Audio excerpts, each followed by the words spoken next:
वंशिका, किरण, audio video clear है? Okay.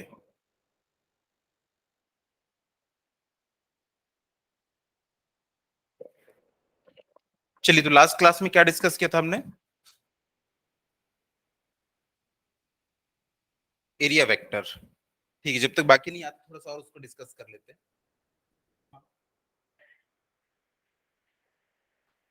उसके पहले का क्वेश्चन आंसर कॉमन आ रहा है, सेम आ रहा है?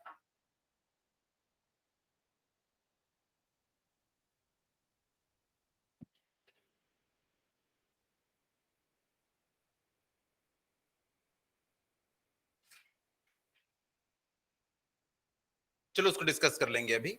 अभी यहां ध्यान दो। तो बताइए, एरिया कैसी क्वांटिटी है? क्या ये वेक्टर है या स्केलर है? बताओ। स्केलर। स्केलर। एक्चुअली अगर आपसे छोटी क्लास में पूछा जाए तब तक के आंसर सही है कि हाँ, एरिया स्केलर क्वांटिटी है। लेकिन जैसे आप हायर क्लास में पहुंचते हैं तो एरिया जो है वो वेक्टर क्वांटिटी है। अगर हम लोगों ने वेक्टर पढ़ा है तो उसमें दो टाइप के हमने प्रोडक्ट पढ़े हैं। एक पढ़ा है हमने डॉट प्रोडक्ट, और दूसरा हमने क्या पढ़ा है? Cross product. जब तक बाकी ज्वाइन नहीं करते तब तक कि हम लोग डिस्कस करते हैं इसको। एक होता है एक डॉट प्रोडक्ट और एक होता है क्रॉस प्रोडक्ट। कब हम डॉट प्रोडक्ट लेते हैं, कब हम क्रॉस प्रोडक्ट लेते हैं, कुछ आइडिया है?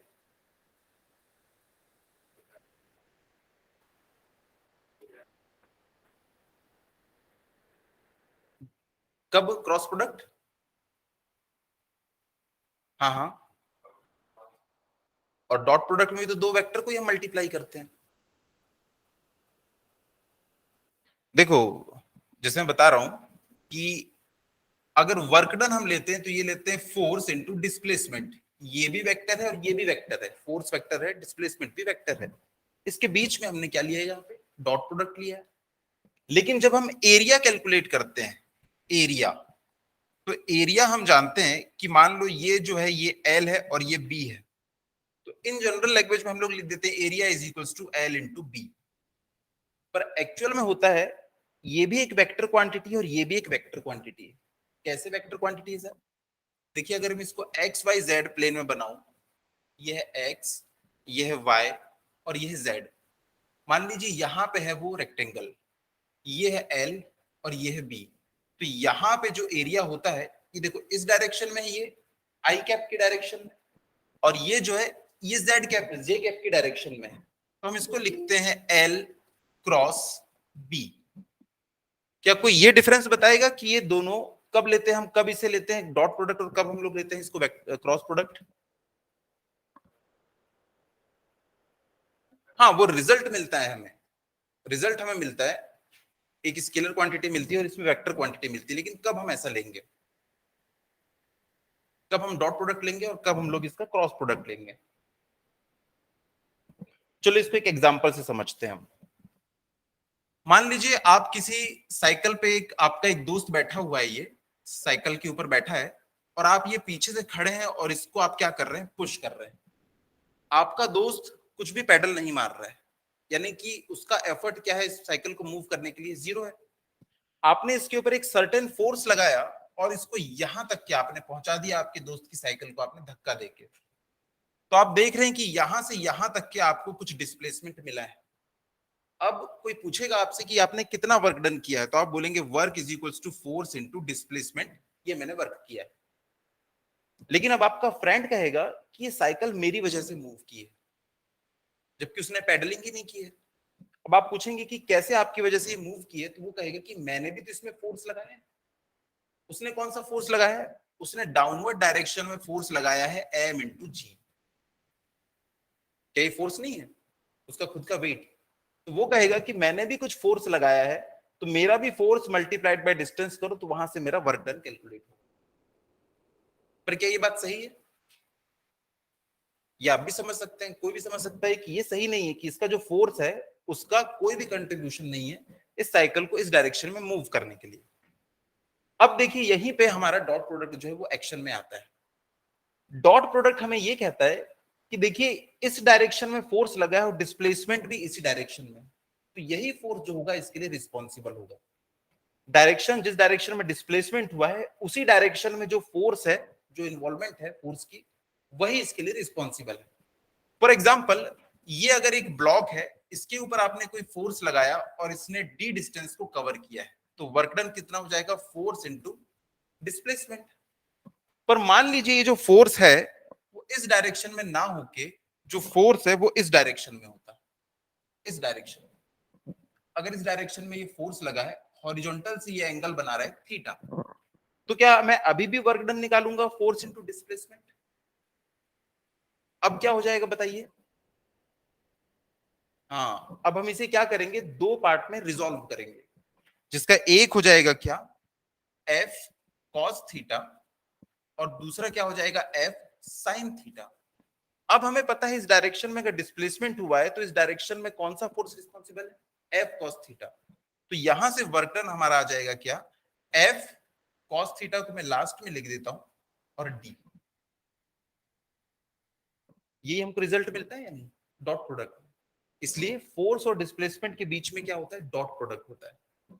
मैंने यहाँ पे अभी ये वेक्टर का साइन नहीं लगाया इसलिए मल्टीप्लीकेशन का साइन लगा दिया है। अगर यहाँ पे मैं वेक्टर लगा देता साइन तो यहाँ पे मुझको डॉट लगाना होता है। इतना क्लियर है? हाँ, तो देखिए इस डायरेक्शन में हमने फोर्स लगाया और डिस्प्लेसमेंट भी उसी डायरेक्शन में हुआ है, तो दोनों का कंबाइंड इफेक्ट हमें देखना है।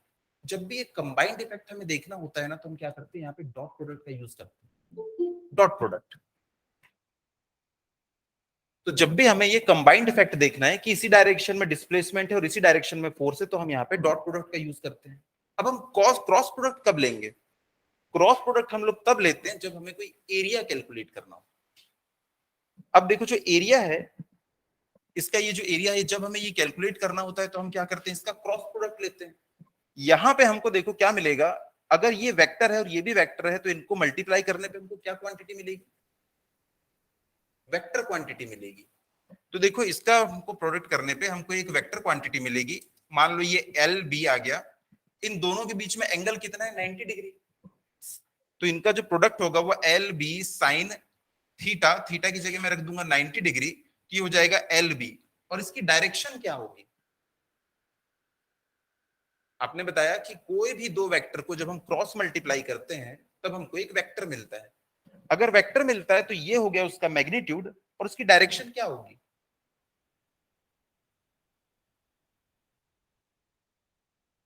बताइए, ऑनलाइन में कोई बताएंगे इसको कि इसकी डायरेक्शन क्या होगी?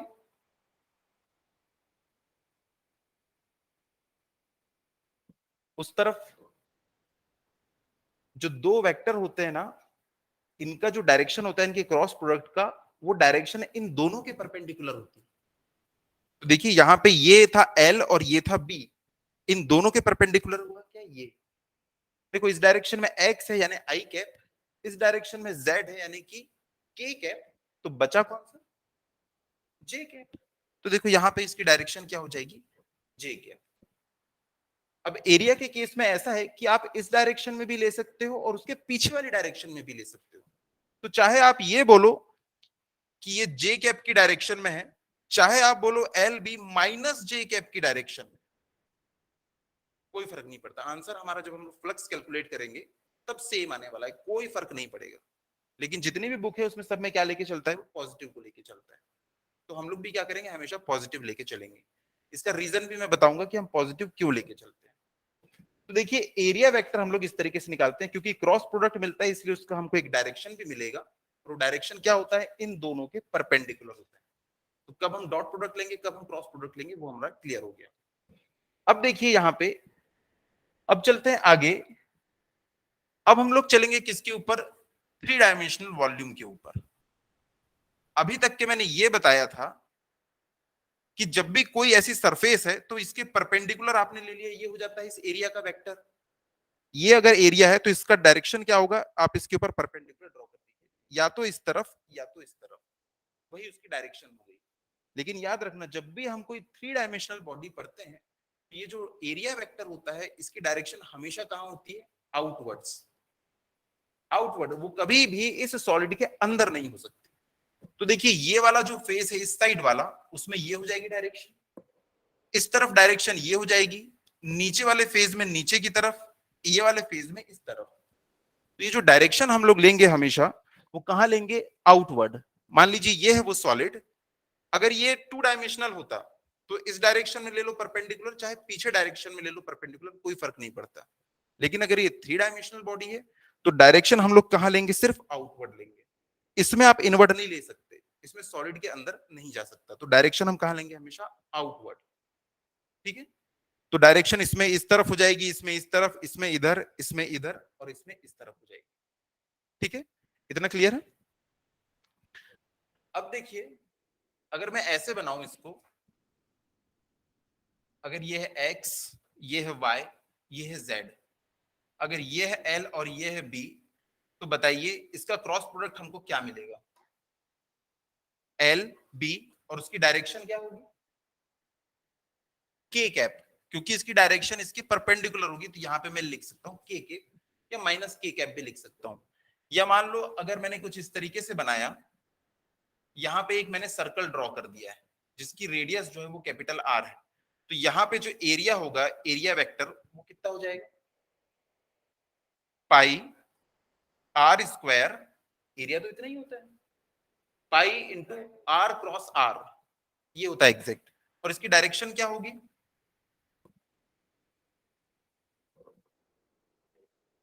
K कैप, क्योंकि देखो इसके परपेंडिकुलर होगा ऊपर की डायरेक्शन में, और ऊपर की डायरेक्शन में कौन है? Y।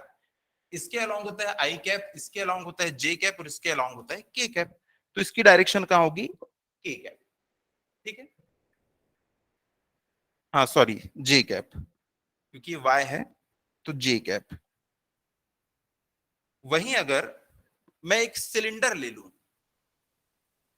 अगर मैंने ये एक सिलेंडर ले लिया,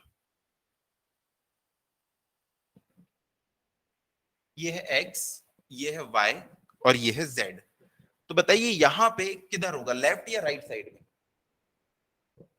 सिर्फ और सिर्फ राइट साइड में हो सकता है। और इसकी डायरेक्शन क्या होगी? एक्स के अलोंग आई कैप। ये वाली सरफेस को अगर हम कंसीडर करते हैं फ्लक्स निकालने के लिए, तो इसमें एरिया वेक्टर की डायरेक्शन क्या होगी? Towards left. तो हम लिखेंगे कि इस तरफ होगा इसका एरिया वेक्टर, टुवर्ड्स माइनस आई कैप। तो इतना क्लियर हो गया हमारा। ठीक है, और चलिए अब फ्लक्स पे चलते हैं। फ्लक्स के बारे में कुछ लिखवाया था मैंने,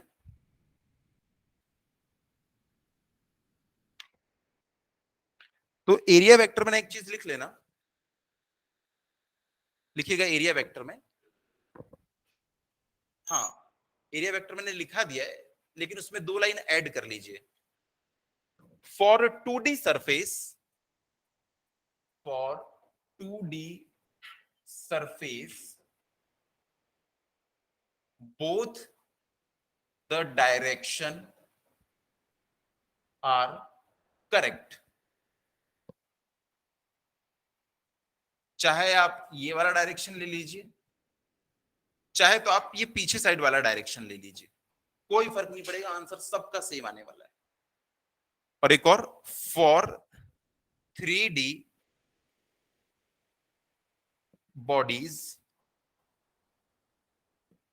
only outward direction is correct.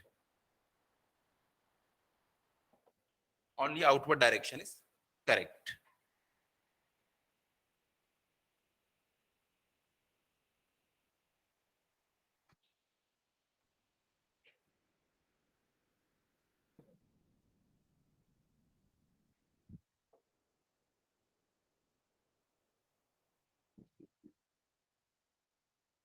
अब आ जाते हैं हम इलेक्ट्रिक फ्लक्स के ऊपर। इसमें लिखवा दिया था मैंने क्या होता है electric flux, the total number of electric field, लिखवा चुका हूं ये, लिखिएगा, हेडिंग डालिएगा इलेक्ट्रिक फ्लक्स। बहुत इंपॉर्टेंट है, क्योंकि इसके बाद एक टॉपिक हम पढ़ने वाले हैं गॉस लॉ। गॉस लॉ में सिर्फ हमको फ्लक्स में डील करना है, और कोई भी एग्जाम हो, टेस्ट हो, चाहे कॉम्पिटिटिव एग्जाम हो, चाहे बोर्ड एग्जाम हो, गॉस लॉ से क्वेश्चन आता ही आता है। उसके लिए हमें फ्लक्स पढ़ना बहुत जरूरी है, जो आज की क्लास में हमारा कंप्लीट हो जाएगा। तो लिखिएगा electric flux, the total number of electric field lines, the total number of electric field lines passing perpendicularly, books में नॉर्मली भी लिखा जाता है, नॉर्मल होना या परपेंडिकुलर एक ही बात है, passing perpendicularly through an area is called, through an area is called, is called electric flux, electric flux related to that area।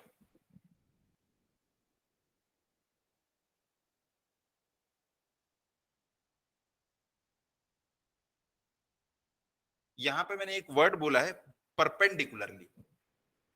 देखो इस सरफेस से ये सारी लाइंस परपेंडिकुलर पास हो रही है, ये वाली लाइंस जो है इससे पास नहीं हो रही है। इलेक्ट्रिक फ्लक्स को हम डिनोट करते हैं किससे? फाई से। अगर मैं पूछूं यहाँ पे फाई की वैल्यू कितनी है, तो आप देखेंगे यहाँ पे गिनेंगे कितनी लाइंस इससे पास हो रही है परपेंडिकुलरली, 3 लाइंस। तो आप बोल देंगे यहाँ पे फ्लक्स की वैल्यू 3 यूनिट। अभी हम लोग थोड़ी देर में देखने वाले हैं, जब इसका फॉर्मूला आ जाएगा तो हम बोल देंगे इसमें कितने, 3। तो देखिए ये इलेक्ट्रिक फील्ड लाइंस हैं। इलेक्ट्रिक फील्ड स्ट्रॉन्ग है या वीक है वो डिपेंड करता है इलेक्ट्रिक फील्ड की डेंसिटी पे। अगर ये लाइंस बहुत पास पास पास पास हैं, मतलब इलेक्ट्रिक फील्ड स्ट्रॉन्ग है या वीक है? स्ट्रॉन्ग है। ये लाइंस जितनी पास पास होती हैं इलेक्ट्रिक फील्ड उतनी स्ट्रॉन्ग होती है। आपने मैग्नेट में देखा होगा, जैसे ही हम उसके पास आते हैं मैग्नेट के, तो सारी लाइंस बहुत पास हो जाती हैं, उसके पास ही तो मैग्नेटिक फील्ड सबसे ज्यादा होती है। तो देखिए ये जो फाई है वो डिपेंड कर रहा है इलेक्ट्रिक फील्ड के ऊपर। ये देखिए ये थोड़ी सी कम स्ट्रॉन्ग है, वीक है। अब मैं यहां पे एक स्ट्रॉन्ग इलेक्ट्रिक फील्ड बना रहा हूं, तो यहां पे आप देख सकते हैं सेम सरफेस है, सेम उसका एरिया है, लेकिन इसमें से ज्यादा number of electric field line pass हो रही है। और हमने डेफिनेशन में लिखा है total number of electric field line passing normally through an surface और area is known as electric field related to that surface.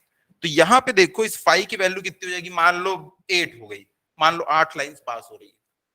इसका मतलब जो फाई है वो किसके प्रोपोर्शनल है? ई के प्रोपोर्शनल है। ये बात मानते हो? अब यहीं पे देखो, अगर मैंने यहां पे एक छोटा सा एरिया रखा होता, इससे कितनी लाइंस पास हो रही है? सिर्फ एक। तो इसके लिए फाई की वैल्यू कितनी हो जाएगी? 1। अगर मैंने यहां पे इससे भी बड़ा वाला एक एरिया रखा होता कुछ इस तरीके का, तो उससे देखो ज्यादा नंबर ऑफ लाइंस पास हो रही है। इसका मतलब फ्लक्स जो है वो किस पे डिपेंड कर रहा है? एरिया पे भी। जितना बड़ा एरिया होगा उतनी ज्यादा लाइंस पास होंगी, उतना ज्यादा फ्लक्स की वैल्यू होगी। तो यहां से हम लिख सकते हैं कि ये जो फाई है ना, it is also proportional to A. ठीक है। उसके बाद तीसरी चीज देखो, सबसे पहले यहां पे देखो ये जो सरफेस है, सरफेस है, इसका कुछ एरिया होगा। एरिया होगा, मान लीजिए area A. Area vector quantity है या स्केलर क्वांटिटी है? सदिश या अदिश, कौन सी राशि है? बताइए, स्केलर या वेक्टर? Vector quantity. अगर वेक्टर है तो इसकी एक डायरेक्शन भी होगी, तो इसकी जो डायरेक्शन होती है वो हमेशा हमेशा सरफेस की क्या होती है? परपेंडिकुलर। तो देखो सरफेस के परपेंडिकुलर तो ये भी हो सकता है, और सरफेस के परपेंडिकुलर तो पीछे भी हो सकता है, दोनों परपेंडिकुलर है। लेकिन हमेशा हम कौन सा वाला लेंगे? जो इलेक्ट्रिक फील्ड की जो डायरेक्शन है उसी डायरेक्शन वाला ये नॉर्मल लेंगे और बोलेंगे यही इस एरिया का वेक्टर है। आप चाहो तो उल्टा वाला भी ले सकते हो, आपको सब कुछ माइनस माइनस में आएगा, मैग्नीट्यूड उतना ही होगा। ठीक है। तो यहां पे देखिए कुछ इस तरीके से होगा। तो देखिए इस डायरेक्शन में हमारा एरिया वेक्टर है और इसी डायरेक्शन में इलेक्ट्रिक फील्ड लाइंस है। अब मैंने क्या किया कि इसको मैं थोड़ा सा टिल्ट कर देता हूं। टिल्ट कैसे? ये देखिए अभी तक ये सरफेस ऐसी थी, इसको आप 2 डायमेंशनल सरफेस मानिएगा। ये इसका एरिया वेक्टर था और यही इसकी इलेक्ट्रिक फील्ड लाइंस थी। मान लीजिए इसको मैं थोड़ा सा कर देता हूं टिल्ट। अब देखिए ये वाली जो लाइन इससे पास हो रही थी, जैसे ही ये टिल्ट होगा क्या ये इससे पास होगी? नहीं। जब ये जैसे जैसे ऐसे हॉरिजॉन्टल होता जाएगा, देखिए नंबर ऑफ लाइंस जो इससे पहले पास हो रही थी अब वो पास नहीं हो पाएंगे। तो देखिए ये था हमारा एरिया वेक्टर और यही थी इलेक्ट्रिक फील्ड लाइन। पहले दोनों के बीच कितना एंगल बन रहा था? ये हमारा एरिया वेक्टर है ये, और इलेक्ट्रिक फील्ड की डायरेक्शन भी यही है, दोनों सेम डायरेक्शन में, दोनों के बीच एंगल कितना होगा? 0 डिग्री। अगर 0 डिग्री था तो देखो मैक्सिमम लाइंस इससे पास हो रही थी, लेकिन जैसे जैसे ये ऐसा टिल्ट होते जा रहा है, ये देखिए एरिया वेक्टर है, इलेक्ट्रिक फील्ड की डायरेक्शन तो यही है, लेकिन एरिया टिल्ट होगा तो इसका नॉर्मल भी तो टिल्ट होगा। यहाँ पे देखिए कुछ एंगल बनते जा रहा है, और ये एंगल बढ़ते बढ़ते जैसे ही 90 डिग्री हो जाएगा, क्या कोई इलेक्ट्रिक फील्ड लाइन इससे पास होगी? नहीं।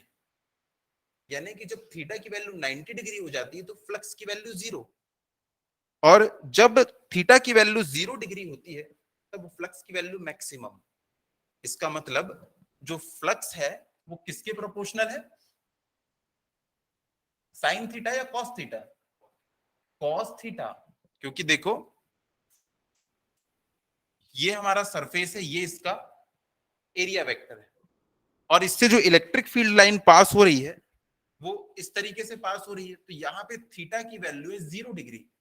जब 0 डिग्री होती है तो मैक्सिमम इसमें से जो लाइंस है वो पास होती है, तो फाई हमको मिलता है मैक्सिमम। देखो 0 डिग्री पे मैक्सिमम, और कौन है जो 0 डिग्री पे मैक्सिमम होता है? कॉस। तो यहां से देखो इन तीनों से हमारा एक कंक्लूजन निकलता है कि जो फाई है it is proportional to E A cos theta. ये देख लो, ये ई के प्रोपोर्शनल है, एरिया के प्रोपोर्शनल है, और कॉस थीटा के प्रोपोर्शनल है। इन तीनों के प्रोपोर्शनल है तो हम इसको इस तरीके से कंक्लूजन लिख सकते हैं, ई ए कॉस थीटा। अब देखो ई ए कॉस थीटा, क्या ये आपको डॉट प्रोडक्ट की तरह नहीं लग रहा है? हाँ, ये हमें डॉट प्रोडक्ट की तरह लग रहा है। इससे पहले हम यहाँ पे क्या करते हैं, कांस्टेंट ऑफ प्रोपोर्शनलिटी यूज करते हैं ताकि प्रोपोर्शनलिटी साइन हट जाए। तो जो कांस्टेंट हम यूज करते हैं ना, यहाँ पे उसकी वैल्यू आती है 1, प्रैक्टिकली 1 आती है। तो मैं यहाँ पे उस कांस्टेंट को नहीं लिख रहा हूँ, सीधे इक्वल टू लिख रहा हूँ, ई ए कॉस थीटा। अब आप जानते हैं कि कोई भी दो वेक्टर है, मान लो वेक्टर ए और वेक्टर बी, अगर इनका डॉट प्रोडक्ट लें तो हमको मिलता है ए बी कॉस थीटा। तो ए बी कॉस थीटा को हम क्या लिख सकते हैं, ए डॉट बी। तो वैसे ही इसको मैं क्या लिख सकता हूं, phi is equals to E ए। हमें पता है एरिया भी वेक्टर है और इलेक्ट्रिक फील्ड भी वेक्टर है। क्लियर हुआ इतना? अच्छा एक बात बताइए, जो फ्लक्स है, जो बच्चे ऑनलाइन अटेंड कर रहे हैं वो बताएंगे कि जो फ्लक्स है वो स्केलर क्वांटिटी होगी या वेक्टर क्वांटिटी होगी? एनीवन? वेक्टर। और कोई?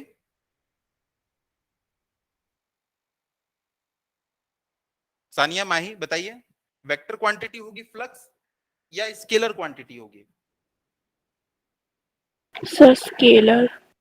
हाँ, स्केलर क्वांटिटी होगी, क्योंकि कोई भी दो वेक्टर का जब हम डॉट प्रोडक्ट लेते हैं तो जो रिजल्ट हमें मिलता है वो क्या होता है, स्केलर क्वांटिटी होती है। तो याद रखना, जो फ्लक्स है वो स्केलर क्वांटिटी है, यहां से जो हमको रिजल्ट मिलेगा डॉट प्रोडक्ट से वो स्केलर मिलने वाला है। तो फ्लक्स कैसी क्वांटिटी है, स्केलर क्वांटिटी। इस चीज को याद रखिएगा आप लोग, ठीक है? तो यहाँ पे इसको आप बना लीजिए कि जो फाई है वो डिपेंड करता है ई के ऊपर प्रोपोर्शनल। फाई जो है प्रोपोर्शनल टू ए और फाई जो है प्रोपोर्शनल टू कॉस थीटा। तो हम ये लिख सकते हैं phi is proportional to E A cos theta, इस तरीके से। तो ये फाई का हमको फॉर्मूला मिल जाएगा। तो जब भी आपको इलेक्ट्रिक फील्ड दी होगी और एरिया दिया होगा, आप यहां से कैलकुलेट कर सकते हैं क्या, फ्लक्स की वैल्यू।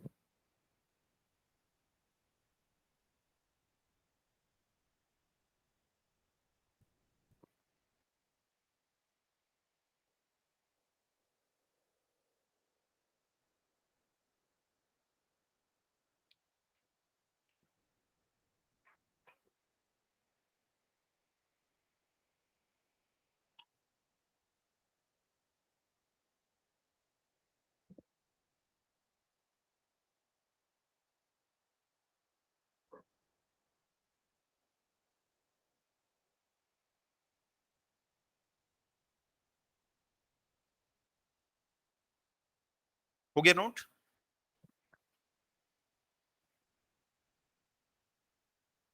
तो यहां पे देखिए, ये हमारा एरिया है, इसका ये हो गया एरिया का वेक्टर। मान लो इसको मैंने ऐसे रिप्रेजेंट कर दिया, एरिया वेक्टर का डायरेक्शन, और जो इलेक्ट्रिक फील्ड है वो बिल्कुल इसके परपेंडिकुलर है। तो यहां पे फाई कितना हो जाएगा, ई इंटू ए, या इसको मैं क्या लिख सकता हूं, ई ए कॉस थीटा। और दोनों के बीच एंगल कितना है, ये देखो, ये थी मतलब ये जो है हमारा एरिया वेक्टर है और ये इलेक्ट्रिक फील्ड लाइन, तो दोनों के बीच एंगल कितना है, 0 डिग्री। तो यहां पे मैं cos 0 रख दूंगा, तो फाई इज इक्वल टू सीधे मुझे क्या मिल जाएगा, ई ए।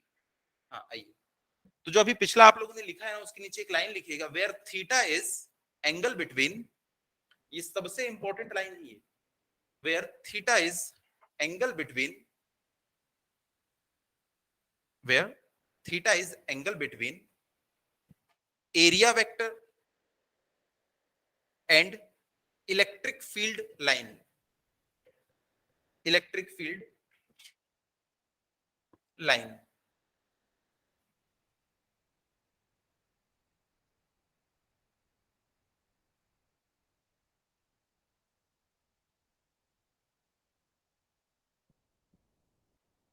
मान लो ये इलेक्ट्रिक फील्ड लाइंस जो हैं वो कुछ इस तरीके से जा रही है, यहां पे एंगल बनाते हुए इसके साथ में, मान लीजिए वो एंगल बना रही है 30 डिग्री। अब इस केस में फाई की वैल्यू कितनी हो जाएगी, ई ए कॉस 30।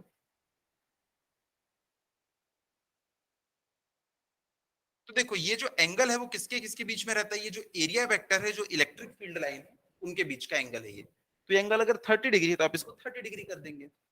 मान लीजिए सरफेस है कुछ इस तरीके से, ये हो जाएगा इसका एरिया वेक्टर, हमको पता है परपेंडिकुलर टू द सरफेस होता है।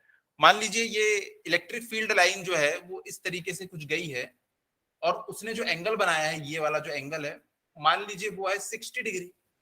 तो यहां पे फाई की वैल्यू कितनी हो जाएगी, ई ए कॉस, सही है गलत है ये,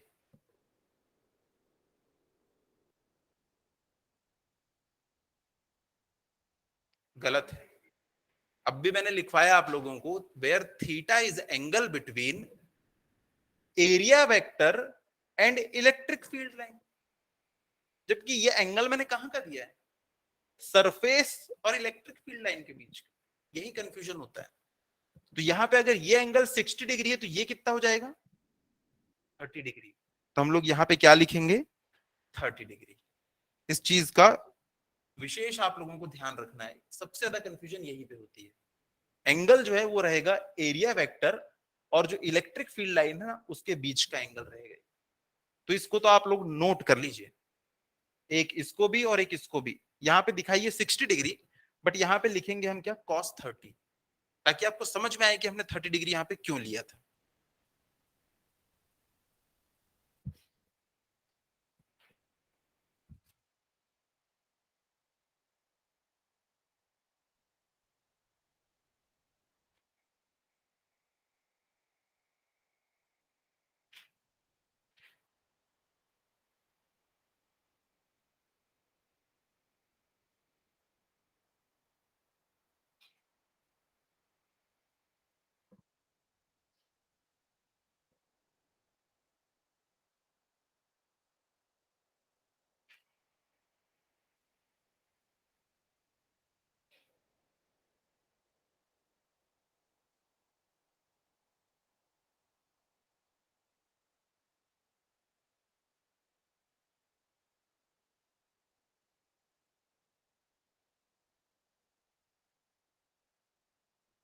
हो गया। अब मान लीजिए, अब एक मैं 3 डायमेंशनल सरफेस ले रहा हूं, 3 डायमेंशनल सरफेस है ये। अब यहाँ पे देखो सरफेस का ये वाला जो हिस्सा है उसके लिए एरिया वेक्टर इस डायरेक्शन में होगा। सरफेस ये 3 डायमेंशनल है पूरी। मान लो यहाँ पे कोई हमने सरफेस ली, उसका जो परपेंडिकुलर होगा वो इस डायरेक्शन में होगा। जैसे कि देखो ये एक बॉडी है, 3 डायमेंशनल बॉडी है ये, इसमें यहाँ वाला जो हिस्सा है उस एरिया का परपेंडिकुलर इधर होगा, लेकिन यहाँ वाला जो हिस्सा है उसका परपेंडिकुलर इस डायरेक्शन में होगा। तो देखिए ये एरिया जो वेक्टर है हर पॉइंट पे उसकी डायरेक्शन अलग अलग है, क्योंकि एरिया वेक्टर क्या होता है, सरफेस के परपेंडिकुलर। यहाँ पे परपेंडिकुलर इधर आएगा और यहाँ पे परपेंडिकुलर इधर आएगा। लेकिन इलेक्ट्रिक फील्ड लाइन जो है वो तो एक ही डायरेक्शन में रहती है। तो देखो अब हर पॉइंट पे थीटा चेंज हो गया है, मानते हो इस बात को? हर पॉइंट पे थीटा चेंज हो गया है। इससे पहले वाला केस तो बड़ा इजी था कि ये सरफेस जो थी ऐसी प्लेन थी, तो यहाँ पे हर पॉइंट पे एंगल सेम बनेगा, लेकिन यहाँ पे हर पॉइंट पे एंगल अलग अलग बन रहा है। तो यहाँ पे हम क्या करेंगे, हमारा पूरा फोकस रहेगा इस छोटे से एरिया पे। मान लो ये जो एरिया है वो है डी ए, ठीक है, और इसमें जो एंगल बन रहा है मान लो वो थीटा डिग्री कुछ बन रहा है। इलेक्ट्रिक फील्ड लाइन और एरिया वेक्टर के बीच में कुछ एंगल बन रहा है, तो यहाँ पे छोटा सा फ्लक्स बाहर निकल रहा होगा।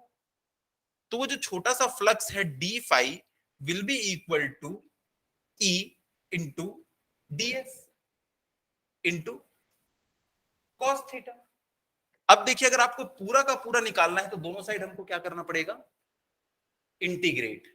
जब भी हमें पूरी की पूरी सरफेस पे कुछ निकालना होता है तो हम छोटे से हिस्से के लिए देख लेते हैं क्या हो रहा है, और दोनों साइड हम क्या कर देते हैं, इंटीग्रेट। तो यहां से क्या मिल जाएगा हमको, फाई इज इक्वल्स टू, देखिए इलेक्ट्रिक फील्ड लाइन जो है वो यूनिफॉर्म है, वो कांस्टेंट है, तो वो आ जाएगी इंटीग्रेशन साइन के बाहर। उसके बाद वैसे ही क्या हो जाएगा, यहां पे हो जाएगा डी एस कॉस थीटा। इतना समझ में आया? जब थीटा की वैल्यू 0 डिग्री हो जाएगी तब क्या हो जाएगा, ये भी क्या हो जाएगा, 1 हो जाएगा। ऐसा भी केस आने वाला है। ऐसा केस किस में होगा, स्फीयर में होगा। मैं पहले से क्लाइमेक्स दे रहा हूं कि उसमें थीटा की वैल्यू जो होती है वो हमेशा 0 डिग्री होती है, वो बताऊंगा भी कैसे होती है। तो फाई इज इक्वल्स टू, यहां से हम क्या लिख सकते हैं, कुछ इस तरीके से भी लिख सकते हैं। तो ये वाला फॉर्मूला आप लोग लिख लीजिएगा, ई डी एस कॉस थीटा। ये वाला डायग्राम बना लीजिएगा किसी 3 डायमेंशनल बॉडी के लिए, और E D S cos theta.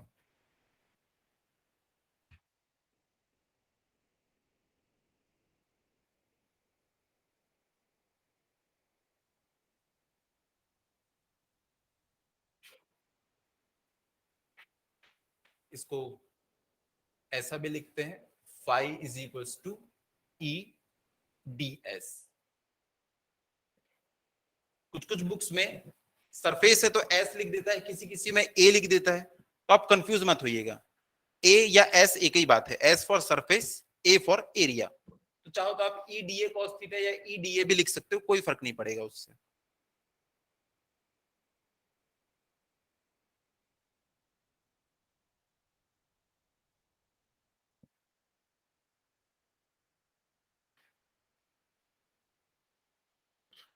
अच्छा इसकी यूनिट क्या हो जाएगी फाई की, ध्यान से देख के बताओ।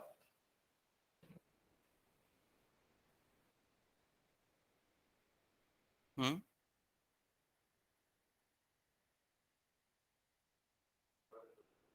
पर कूलम। बहुत बढ़िया। अगर हमको ई की यूनिट अगर पता है तो उसमें एरिया ही तो मल्टीप्लाई हो रहा है, मीटर स्क्वायर। ई की यूनिट क्या होती है, न्यूटन पर कूलम्ब। ई की यूनिट जो होती है वो होती है न्यूटन पर कूलम्ब, और साथ में आ गया मीटर स्क्वायर। तो इसकी यूनिट क्या हो जाएगी, newton coulomb inverse metre square. ये इसकी यूनिट है, और ये स्केलर क्वांटिटी है, स्केलर क्वांटिटी, इसको आप लोग याद रखिएगा, ये आगे काम आएगा, स्केलर क्वांटिटी।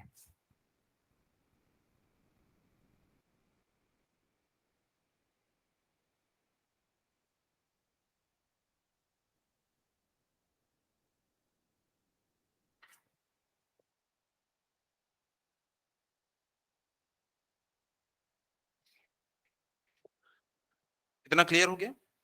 तो फ्लक्स के बारे में हमने ये जाना, फ्लक्स क्या है, किसी भी सरफेस से परपेंडिकुलर जो इलेक्ट्रिक फील्ड लाइंस गुजरती है बस उनका नंबर है ये, दैट्स इट, और कुछ नहीं। अब आगे हेडिंग डालिएगा गॉस लॉ।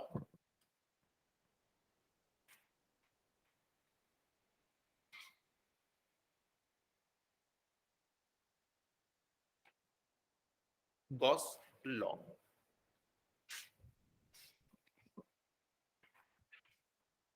इसके बारे में एक फनी फैक्ट है कि ये एप्लीकेबल हर जगह है, आप कहीं पे भी इसको अप्लाई कर सकते हैं, लेकिन ये हर जगह यूजफुल नहीं है, क्योंकि इसका मैथमेटिकल पोर्शन इतना टफ हो जाता है सॉल्व करने के लिए कुछ जगहों पे। कुछ जगहों पे तो ये बहुत इजी बना देता है, आपको कोई इंटीग्रेशन कुछ नहीं करना पड़ेगा। तो ये अप्लाई तो हर जगह होगा, यूनिवर्सल, क्योंकि लॉ है ये, इसका एज सच कोई प्रूफ नहीं है, ये उन्होंने बता दिया था कि ऐसा है। हालांकि हम कुछ जुगाड़ करके इसको प्रूव करने की कोशिश करते हैं, तो हम इसका प्रूफ भी अभी देखेंगे। पहले इसका स्टेटमेंट देख लीजिए जो कि बहुत इंपॉर्टेंट है, एकदम इजी सा है। The total electric flux, total electric flux passing over a closed surface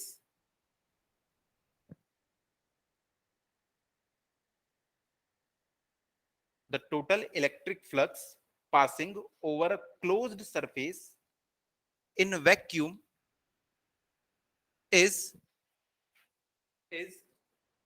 1 by epsilon times, board पे लिखा है 1 by epsilon times of the total charge inside the surface. Sir, please repeat. हाँ, the total electric flux passing over a closed surface, passing over a closed surface in vacuum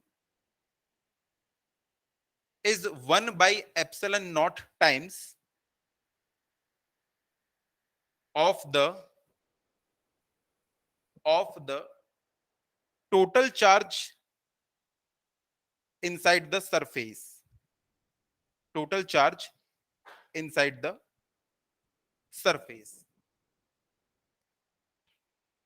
तो Gauss ने ये बताया कि मान लो किसी सरफेस के अंदर में, किसी ये 3 डायमेंशनल बॉडी के अंदर में, मान लीजिए यहाँ पे बीच में कोई चार्ज रखा हुआ है प्लस क्यू। अगर मैं आपसे पूछूं कि इससे कितना फ्लक्स बाहर निकल रहा होगा, देखो हम सबको पता है कि जब भी कोई एक प्लस क्यू चार्ज होता है तो इससे इलेक्ट्रिक फील्ड बाहर निकलती है, क्या ये बात सब बच्चे जानते हैं? उसके बाद देखो, अगर मैं एक स्पेस बना दूं, यहाँ पे कोई एक इमेजिनरी, मान लो मैंने एक स्फीयर बना दिया इस चार्ज के चारों तरफ, तो उससे इलेक्ट्रिक फील्ड लाइन बाहर निकल रही है ना। तो हम यही तो देखते हैं कि कितनी नंबर ऑफ इलेक्ट्रिक फील्ड बाहर निकल रही है, वही तो फ्लक्स कहलाता है।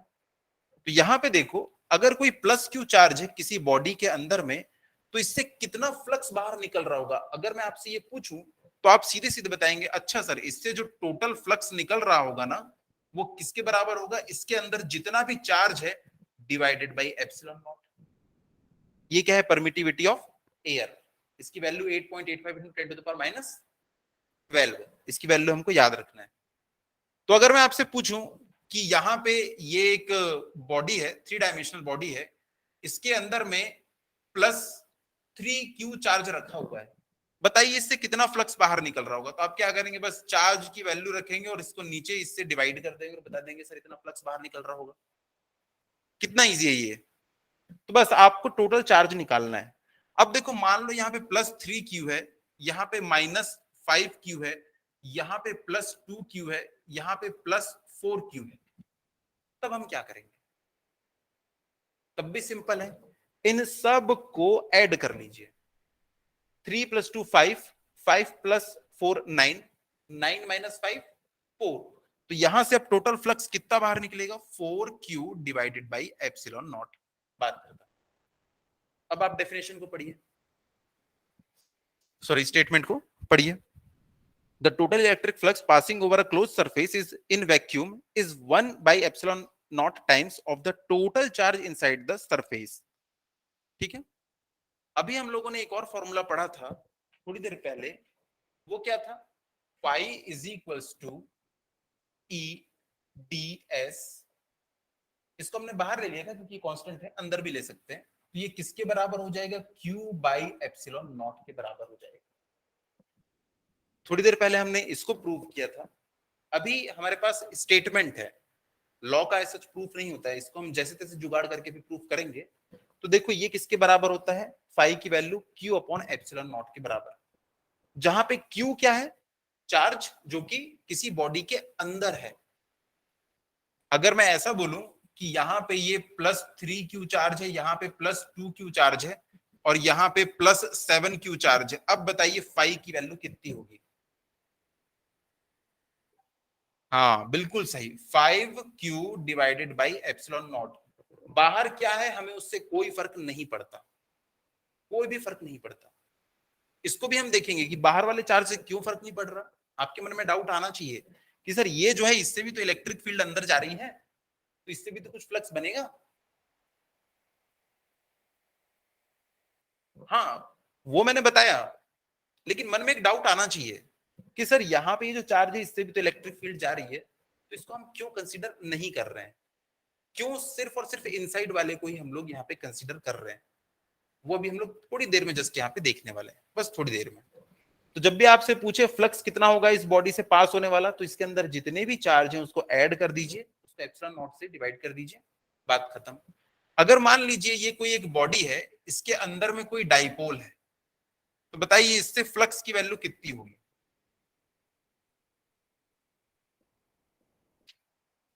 ऑनलाइन जो बच्चे बैठे हैं, वंशिका, माही, सानिया, बताइए अगर अंदर में डाइपोल होगा तो इससे जो फ्लक्स कितना बाहर आएगा।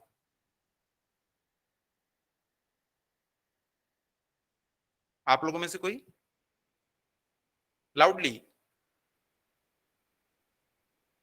आप लास्ट। अच्छा, डाइपोल का मतलब क्या होता है? Equal and opposite charges placed together, मतलब माइनस क्यू और प्लस क्यू, इसी को तो डाइपोल कहते हैं। डाई मतलब दो, पोल मतलब ये दो पोल्स है। तो देखो यही तो डाइपोल है, हम लोग कब से डाइपोल बना रहे हैं। तो इसके अंदर का टोटल चार्ज कितना हो गया? जीरो, क्योंकि ये माइनस क्यू है, ये प्लस क्यू है। तो इससे आप बाहर निकलने वाले फ्लक्स की वैल्यू कितनी हो जाएगी? जीरो। आपने एक दिन क्वेश्चन भी पूछा था, इन्होंने एक क्वेश्चन पूछा था कि सर किसी बॉडी से नेट फ्लक्स जो बाहर निकल रहा है उसकी वैल्यू जीरो है, तो इसका क्या मतलब है? उसके अंदर कोई चार्ज नहीं है क्या, या उसके अंदर कुछ चार्ज हो भी सकता है? तो देखो यहाँ पे फ्लक्स कितना आ रहा है बाहर? जीरो। अगर फ्लक्स बाहर जीरो आ रहा है इसका मतलब बॉडी के अंदर में क्या कोई चार्ज नहीं है? है। बॉडी के अंदर चार्ज होगा फिर भी फ्लक्स की वैल्यू जीरो हो सकती है। क्वेश्चन आपने पूछा था। तो देखिए अगर डाइपोल है तो दोनों को ऐड करने पे हमको जीरो मिल रहा है, zero upon epsilon not, flux की वैल्यू जीरो। ठीक है, तो देखिए इसकी एप्सिलॉन नॉट की वैल्यू लिख लीजिए पहले। Epsilon naught permittivity of air, permittivity of air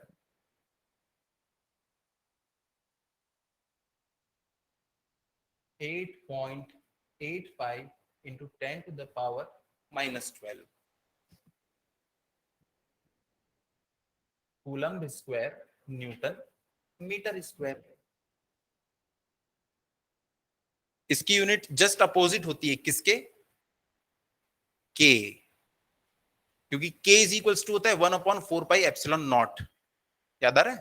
4 पाई की तो कोई यूनिट होगी नहीं, तो के और एप्सिलॉन नॉट के बीच में जस्ट इनवर्स वाला रिलेशन है, तो ये इसकी यूनिट हो जाती है। ये वैल्यू हमको याद रखनी है, ये कभी भी आपको एग्जाम में नहीं देगा, रेयरली कभी दिया तो दिया, ये वैल्यू याद रखना है विथ यूनिट। अब इसमें छोटी सी हेडिंग, प्रूफ। प्रूफ, तो हम यहाँ पे कंसिडर कर रहे हैं एक स्फीयर, ये 3 डायमेंशनल स्फीयर है जिसके बीचों बीच एक चार्ज रखा हुआ है प्लस क्यू।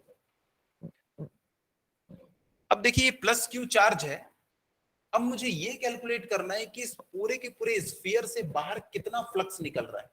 तो मैं क्या करूंगा, एक छोटे से एरिया पे पहले कंसिडर करता हूं। मैंने एक बहुत छोटा सा यहाँ पे एक एरिया कंसिडर किया, जो एरिया है क्या? ds। इसका डायरेक्शन भी क्या होगा? यही वाला डायरेक्शन होगा, परपेंडिकुलर होता है हमेशा। और किसी भी सर्कल पे या स्फीयर पे जब आप परपेंडिकुलर ड्रॉ करते हैं तो वो कहां से पास होता है? हमेशा सेंटर से पास होता है। याद रखिएगा, कोई भी सर्कल हो चाहे कोई स्फीयर हो, जब उसकी सरफेस पे आप परपेंडिकुलर ड्रॉ करते हैं ना, तो वो हमेशा कहां से पास होता है? उसके सेंटर से पास होता है। मान लो मैंने यहाँ पे एक और सरफेस लिया, मान लो ये भी ds है, तो यहां से भी ये देखो ये जो पास होगा ऐसे परपेंडिकुलर पास होगा।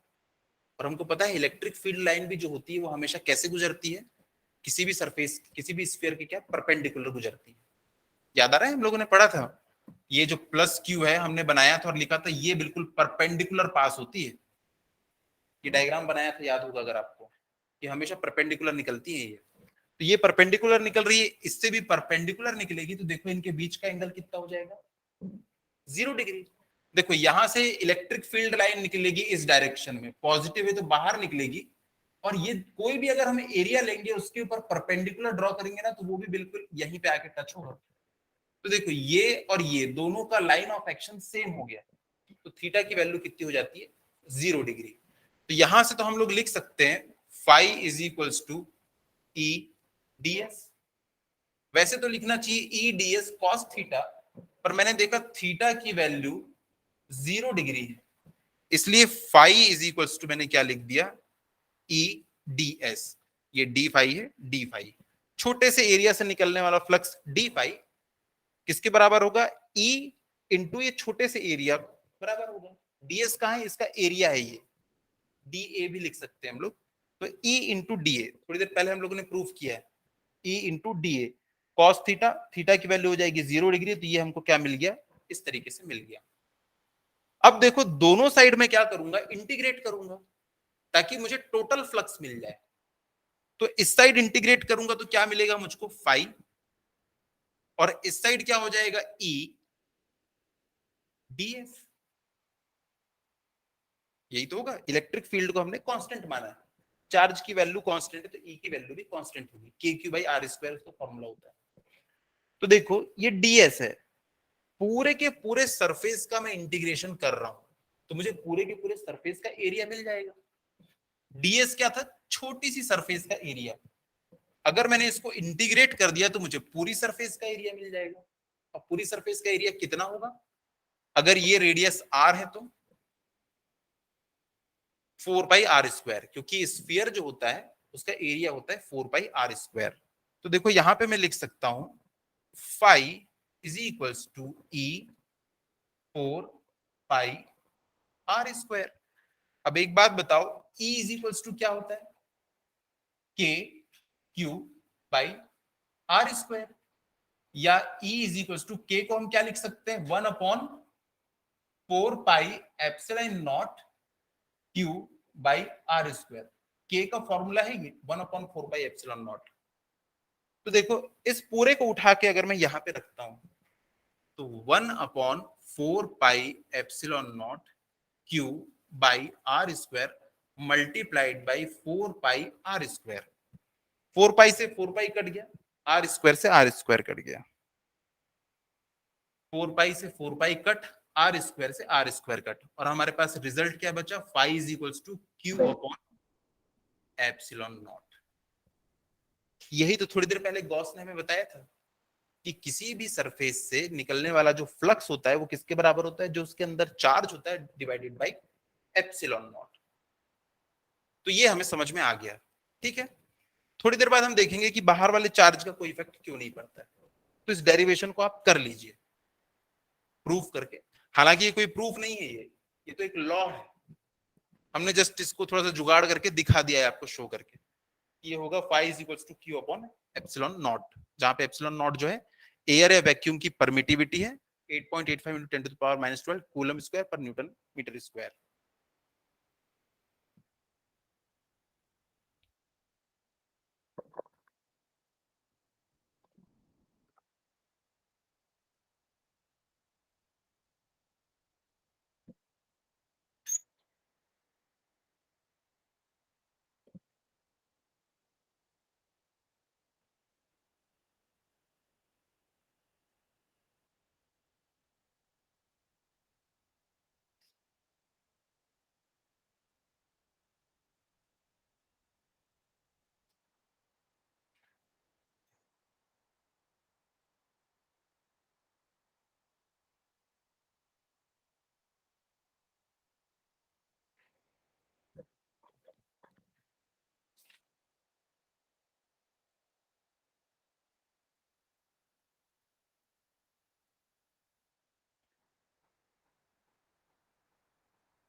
अच्छा, इसकी स्टेटमेंट लिखाते समय मैंने एक वर्ड यूज किया है, क्लोज्ड सरफेस।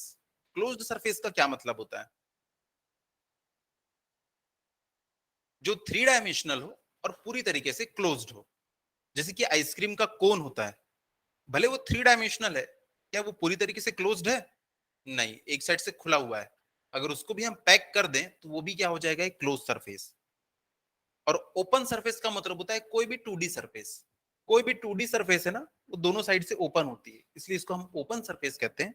और क्लोज सरफेस ऐसी होती है जो थ्री डायमेंशनल होती है और उसमें कहीं से भी कोई ओपनिंग नहीं है। जैसे फुटबॉल, वो क्या हो जाएगा, एक क्लोज सरफेस, क्योंकि वो थ्री डायमेंशनल है और पूरी तरीके से वो कवर्ड है, पैक्ड है वो। अब यहां पे देखिए, फाई की वैल्यू जो होगी इसके लिए वो आ जाएगी कितनी, क्यू अपॉन एप्सिलॉन नॉट। अगर यहां पे ये आर रेडियस का ना होके, अगर मान लीजिए ये जो स्फीयर होता, फॉर एग्जाम्पल अगर वो होता r/2 रेडियस का, r/2 रेडियस का, तो अब मुझे बताइए अब कितना फ्लक्स इससे बाहर निकल रहा होता? कोई ऑनलाइन बैठे बच्चे बताएंगे कि अगर स्फीयर मैंने लिया होता यहां पे r/2 रेडियस का, तब कितना फ्लक्स बाहर निकल रहा होता?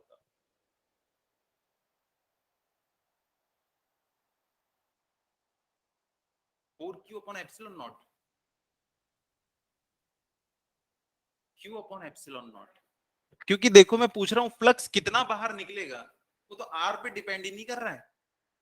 वो किस पे डिपेंड कर रहा है, q पे और एप्सिलॉन नॉट पे। तो इसका मतलब ये है कि इस प्लस क्यू चार्ज से, देखो ये बाहर में मैंने एक स्फीयर लिया, अब इस टोटल यहां से जितना भी फ्लक्स बाहर निकला होगा, ये जो बाहरी सरफेस होगी इससे भी तो पूरा यही बाहर निकलेगा, फाइन। इसके बाहर एक और अगर आपने सरफेस ली, ये बताओ स्टोर तो हो नहीं सकता फ्लक्स अंदर, या अंदर खुद से जनरेट हो नहीं सकता, जितना निकला है उतना ही पूरा बाहर जाएगा। तो फ्लक्स जो है वो डिपेंड नहीं करता है कि स्फीयर की रेडियस कितनी है, चाहे छोटी रेडियस लो चाहे बड़ी रेडियस लो, उससे फ्लक्स उतना ही बाहर निकलेगा। क्योंकि फ्लक्स निकाल कौन रहा है, ये चार्ज निकाल रहा है, चार्ज रिस्पॉन्सिबल, उसने चारों डायरेक्शन में निकाल दिया। अब आप बड़ा स्फीयर भी लोगे तो पूरा फ्लक्स उससे बाहर जाना ही है जितना इसने निकाला है, तो ये कभी भी डिपेंड नहीं करेगा। दूसरी चीज, क्या मैंने इसके स्टेटमेंट में लिखवाया कि कहीं पे भी स्फेरिकल बॉडी होनी चाहिए? नहीं, कहीं भी नहीं लिखवाया। इसका मतलब मान लीजिए अगर ऐसा कोई हमारे पास क्यूबॉइड है, उसके अंदर में भी अगर कोई चार्ज है, तो क्या इसके लिए भी एप्लीकेबल होगा? बिल्कुल एप्लीकेबल होगा, क्योंकि मैंने कहीं पे भी ऐसा कोई रिस्ट्रिक्शन नहीं करवाया। क्लियर हो रहा है ना? बस कंडीशन क्या है कि वो क्लोज्ड सरफेस होनी चाहिए, क्लोज्ड सरफेस, ओपन नहीं होना चाहिए। क्या बताओ इसके लिए वो एप्लीकेबल होगा? ये नीचे से क्लोज्ड है, बिल्कुल एप्लीकेबल होगा, थ्री डायमेंशनल बॉडी है, क्लोज्ड है, तो इसके लिए भी ये गॉस लॉ जो है वो एप्लीकेबल है। ठीक है, तो हर बॉडी के लिए एप्लीकेबल है, तो लिख लीजिएगा।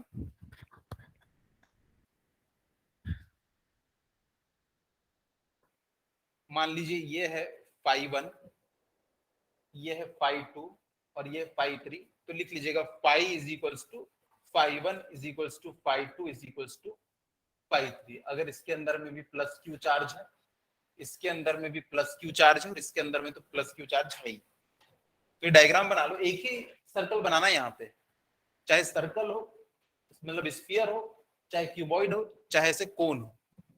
मैंने ले लिया उससे φ1 φ2 φ3, तो अल्टीमेटली हमें पता चलेगा φ1 इक्वल टू φ2 इक्वल टू φ3।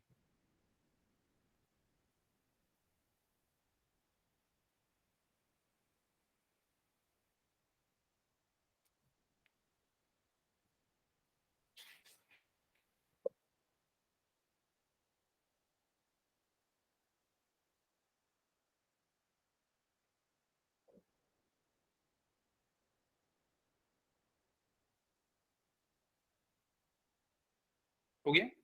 लिखिएगा इसमें एक line, Gauss law is true for any closed surface. Gauss law, Gauss law is true for any closed surface,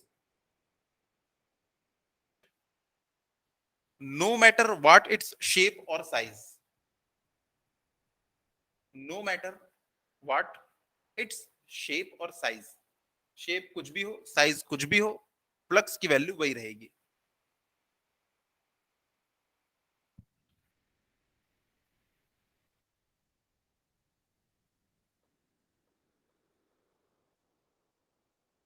इसके बाद नंबर 2 पॉइंट, इसको नंबर 1 पॉइंट लिख लेना।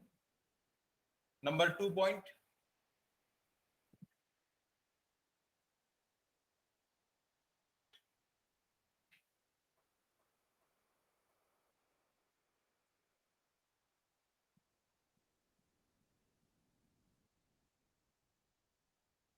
इसमें फाई की वैल्यू कितनी होगी?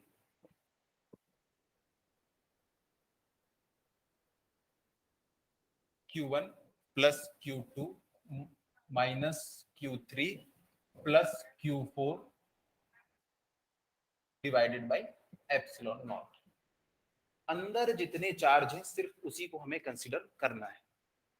अब किसी के मन में ऐसा भी डाउट आ सकता है कि सर ऐसा भी तो हो सकता है कि चार्ज एग्जैक्टली यहां पे हो, मान लो ये Q8, तब हम क्या करेंगे?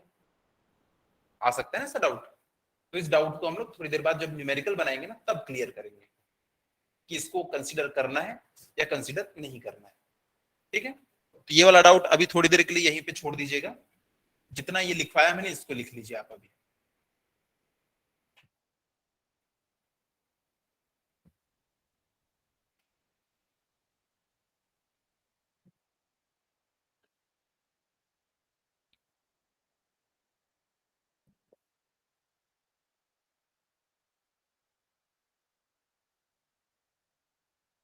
फिर इसमें लिखिएगा the term Q, small q, the term Q on the right side of Gauss law, Gauss law हमने पढ़ा है, phi is equals to q upon epsilon naught। तो term q on right side of this Gauss law includes the sum of all charges, includes the sum of all charges, sum of all charges enclosed by the surface, enclosed by the surface, full stop। The charges may be located, the charges may be located anywhere inside the surface।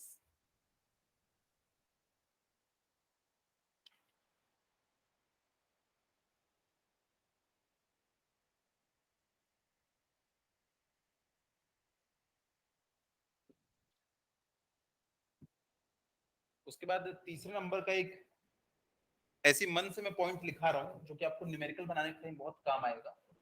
तीसरा number है ये। अब हम यहां पे बना रहे हैं एक क्यूबॉइड।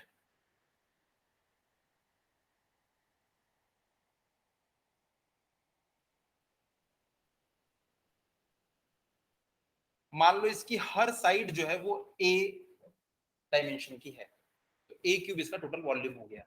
इसके अंदर में बीचों बीच कोई एक प्लस क्यू चार्ज है, तो बताइए इससे टोटल कितना फ्लक्स बाहर निकलेगा? Q upon epsilon not. ये फॉर्मूला हमको याद रहना चाहिए। मैंने अभी बताया चाहे शेप कुछ भी हो, चाहे साइज कुछ भी हो, किसी भी क्लोज्ड सरफेस बॉडी का हमेशा कितना निकलेगा? Q by epsilon not. अब जब ये यहां से निकलेगा फ्लक्स तो चारों डायरेक्शन में निकलेगा। जैसे मान लो इसी कमरे में अगर आप बीचों बीच एक बल्ब जलाते हैं, उससे कुछ लाइट निकलेगी, तो वो लाइट चारों डायरेक्शन में फैलेगी ना। तो कुछ फ्लक्स जो होगा वो इस वॉल से बाहर निकलेगा, कुछ यहां से, कुछ यहां से, कुछ यहां से, कुछ यहां से और कुछ यहां से। इस बात को आप मानते हैं?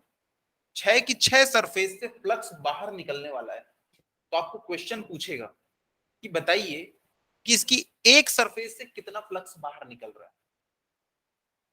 Divide by 6। टोटल इतना फ्लक्स बाहर निकल रहा है। और ये कहां से निकल रहा है? टोटल 6 इसकी फेसेस से उससे बाहर निकल रहा है। तो क्वेश्चन पूछेगा कि बताइए एक फेज से कितना फ्लक्स बाहर निकल रहा है। तो यहां पे हम लोग लिख सकते हैं through any one face is equals to Q upon 6 epsilon naught. यह है क्यूबॉइड।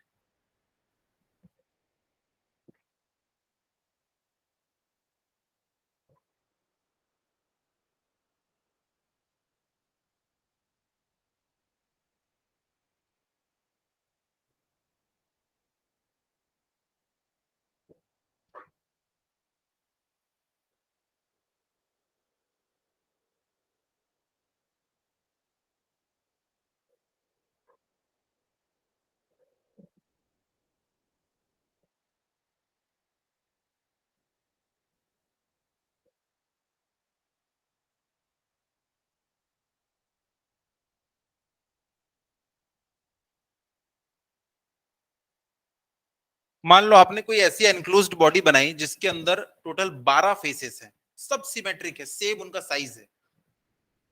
तो जो हर एक से फ्लक्स फ्लक्स निकलेगा वो कितना निकलेगा? Q upon 12 epsilon naught. तो अगर सिमेट्रिक फेस होना जरूरी है, ऐसा नहीं कि एक फेस बड़ा हो गया और एक फेस छोटा हो गया। तो देखिए स्टेटमेंट ध्यान से देखिएगा, for n symmetric faces phi will be equal to Q upon n upon epsilon, n into epsilon. तो इस चीज को भी आप लिख लीजिएगा, ये बाद में बहुत काम आने वाली है न्यूमेरिकल्स में।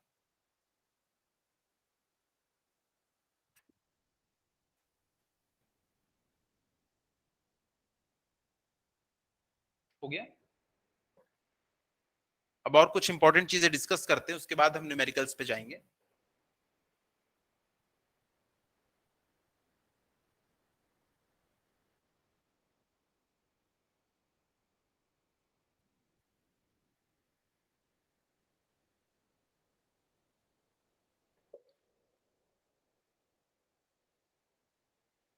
तो देखिए फ्लक्स के हमने दो फॉर्मूले पढ़े हैं, एक हमने पढ़ा है ई ए कॉस थीटा और दूसरा पढ़ा है क्या? Q upon epsilon naught. तो दो फॉर्मूले अगर हमने पढ़े हैं तो दोनों का आपको एप्लीकेशन आना चाहिए। तो पहले हम एप्लीकेशन देखेंगे ई ए कॉस थीटा वाले फॉर्मूले का। याद है ना, दो फॉर्मूले पढ़े हैं, phi is equals to E A cos theta और दूसरा हमने पढ़ा है कौन सा? Q upon epsilon naught. तो चलिए यहां पे देखिए,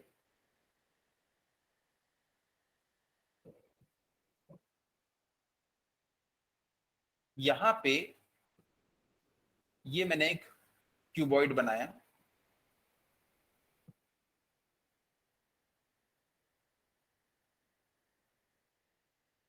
और जो इलेक्ट्रिक फील्ड है उसकी डायरेक्शन है ये वाली, ये उसकी डायरेक्शन है। अगर ये क्यूबॉइड है तो इसके पास टोटल कितने फेसेस होंगे? 6 फेस। 1 2, ऊपर वाला 3, नीचे वाला 4, इस साइड वाला 5 और पीछे वाला जो है वो है 6। ठीक है, टोटल 6 फेसेस हैं।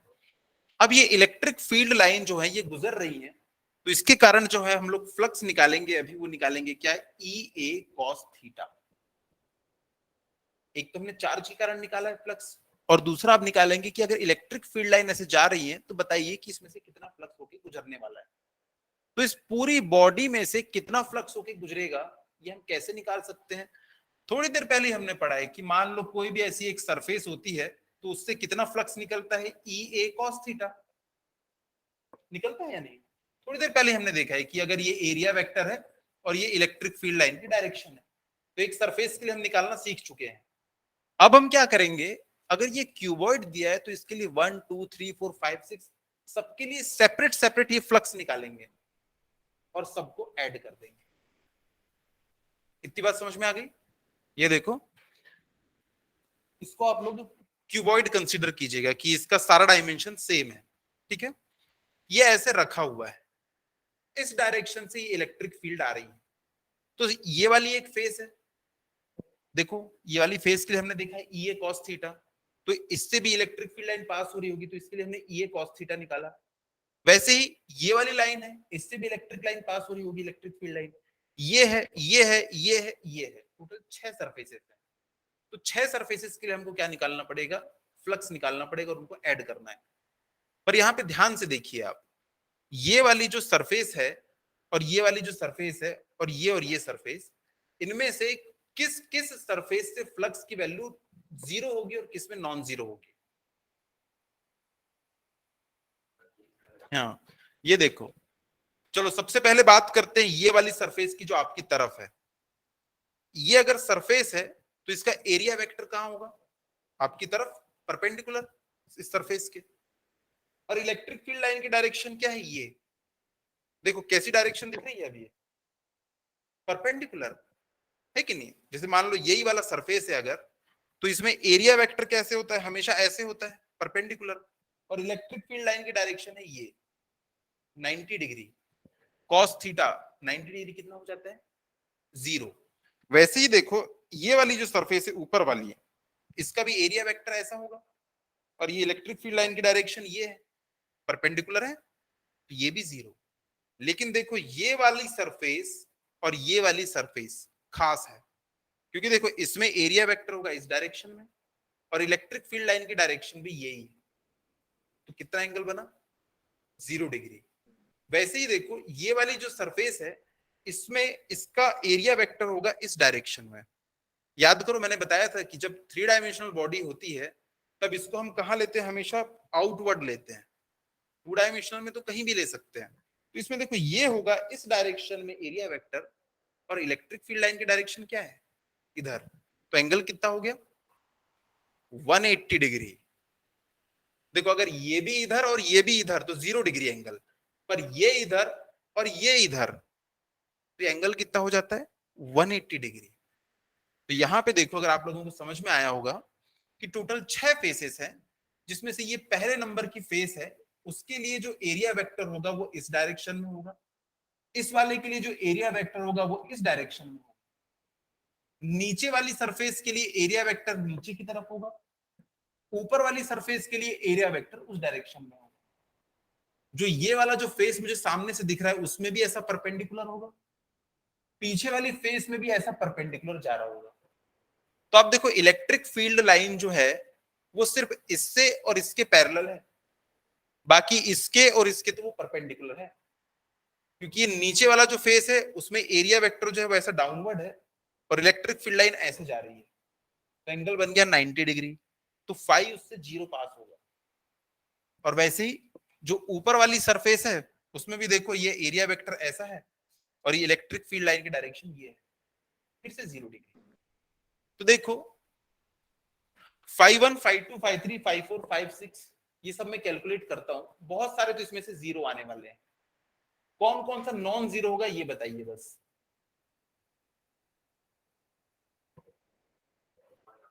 1 और 2। तो देखो 5 1 इज इक्वल्स टू क्या हो जाएगा? ई ए कॉस, एंगल आप लोग बताएंगे। 5 2 is equals to E A cos, angle आप लोग बताएंगे।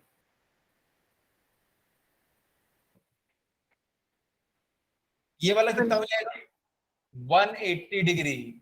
और नीचे वाला हो जाएगा 0 डिग्री, क्योंकि ये है हमारी सरफेस, ये वाला जो है फेस 1 है, ये एरिया वेक्टर हमेशा बाहर निकलता है तो इधर आ रहा है और इलेक्ट्रिक फील्ड इधर जा रही है, अपोजिट डायरेक्शन है तो 180। लेकिन ये वाले में देखो ये इधर निकल रहा है और इलेक्ट्रिक फील्ड भी उधर जा रही है, तो एंगल हो जाएगा कितना? 0 डिग्री। तो देखो इसको मैं लिख सकता हूं cos 180 डिग्री कितना होता है? -0 -1। तो देखो यहां से फाई 1 को मैं लिख सकता हूं माइनस ई ए, और फाई 2 को लिख सकता हूं मैं ई ए, और फाई 3 इज इक्वल टू हो जाएगा 0, phi 4 is equal to 0, phi 5 is equal to 0, phi 6 is equal to 0। अगर अब मैं आपसे बोलूं टोटल निकालने के लिए, तो आप निकालेंगे phi 1 plus phi 2 up to phi 6। तो जब आप टोटल करेंगे तो आपको क्या मिलेगा? 0। तो देखो इससे कितना इंपॉर्टेंट हमको कंक्लूजन मिला है कि अगर कोई भी आप एक बॉडी रख दो स्पेस में और अगर यूनिफॉर्म इलेक्ट्रिक फील्ड पास हो रही है तो उसके अंदर से पास होने वाले फ्लक्स की वैल्यू कितनी होगी? 0। ये बहुत इंपॉर्टेंट कंक्लूजन है ये, तो इसको आप लोग चाहे तो लिख लीजिए।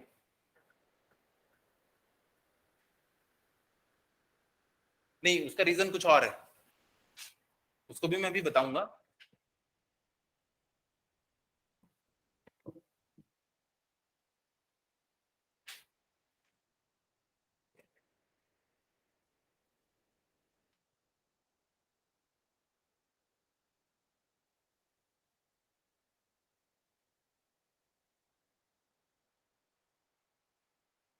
तो ये 0 आया है, पर इसके पीछे हमारे कुछ एजम्पशन है। सबसे पहला एजम्पशन है uniform electric field. Uniform electric field यानी ई जो है वो कांस्टेंट है, हमने ऐसा माना है। कई बार ऐसा होता है इलेक्ट्रिक फील्ड जो होती है वो स्पेस के साथ में चेंज हो जाती है। तो देखो ये वाले फेस के लिए ई की वैल्यू कुछ और होगी, और थोड़ी देर के बाद ये वाला जो फेस आएगा उसके लिए ई की वैल्यू कुछ और होगी। तो यहाँ पे मान लो E1 है और E2 है, तो माइनस E1A और ये E2 है, जीरो तो नहीं होने वाले। तो हमारा यहाँ पे एजम्पशन है, देखो मैंने सबके लिए ई लिखा है यहाँ पे, तो मेरा एजम्पशन था कि यूनिफॉर्म इलेक्ट्रिक फील्ड है, यानी कि ई की वैल्यू जो है वो कांस्टेंट है। ठीक है, दूसरा मेरा एजम्पशन यहाँ पे क्या रहा होगा, 3D एनक्लोज्ड सरफेस है ये। तीसरा एजम्पशन था मेरा नो इनसाइड चार्ज, इसके अंदर में कोई चार्ज नहीं है। देखो मैंने कोई चार्ज लिया ही नहीं था अंदर में। ये तीन चीजें मेरा एजम्पशन थी। अगर यूनिफॉर्म इलेक्ट्रिक फील्ड ना हो तो ये जीरो नहीं आएगा। यूनिफॉर्म का मतलब होता है हर जगह सेम। अगर इलेक्ट्रिक फील्ड यहां कुछ और है और यहां कुछ और है तो यहाँ पे हमको E1 लिखना पड़ेगा, यहाँ E2, उसके बाद यहाँ पे जीरो नहीं आएगा। अभी देखते हैं, उसका एक एग्जांपल दे देता हूं तो ज्यादा अच्छा समझ में आएगा आपको। ये हो गया नोट।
अगर यहाँ पे E की वैल्यू है E0, ये X डायरेक्शन है, ये Y डायरेक्शन है, ये Z डायरेक्शन। देखो क्वेश्चन किस तरीके से फ्रेम होता है वो मैं बता रहा हूं। अगर E की वैल्यू है E0 और इसकी डायरेक्शन आपको दे दिया आई कैप, इसका ये मतलब है कि X डायरेक्शन में होगी E की वैल्यू, मतलब जो डायरेक्शन, क्योंकि आई कैप लिखा हुआ है, आई एसोसिएटेड है X के साथ में, तो हम यहाँ पे ऐसी वाली डायरेक्शन बना देंगे। अब देखो E की वैल्यू है E0, इस डायरेक्शन में आप कहीं भी चले जाओ तो यहाँ पे उसकी वैल्यू होगी E0, यहाँ पे भी उसकी वैल्यू होगी E0, यहाँ भी उसकी वैल्यू E0, यहाँ भी इसकी वैल्यू E0, कोई फर्क नहीं पड़ता। तो यहाँ पे नेट फ्लक्स कितना आ जाएगा, अभी थोड़ी देर पहले हमने निकाला जीरो, क्योंकि बाकी की चार सरफेस तो परपेंडिकुलर हो जाएंगी। ये वाली सरफेस और ये वाली सरफेस, इसमें हो जाएगा माइनस E A और इसमें हो जाएगा प्लस E A, अब भी निकाला है हमने जीरो। पर अगर वो क्वेश्चन को थोड़ा सा चेंज कर दे, अगर वो बोले चलो इस क्वेश्चन को आप ही लोग सॉल्व करेंगे अभी,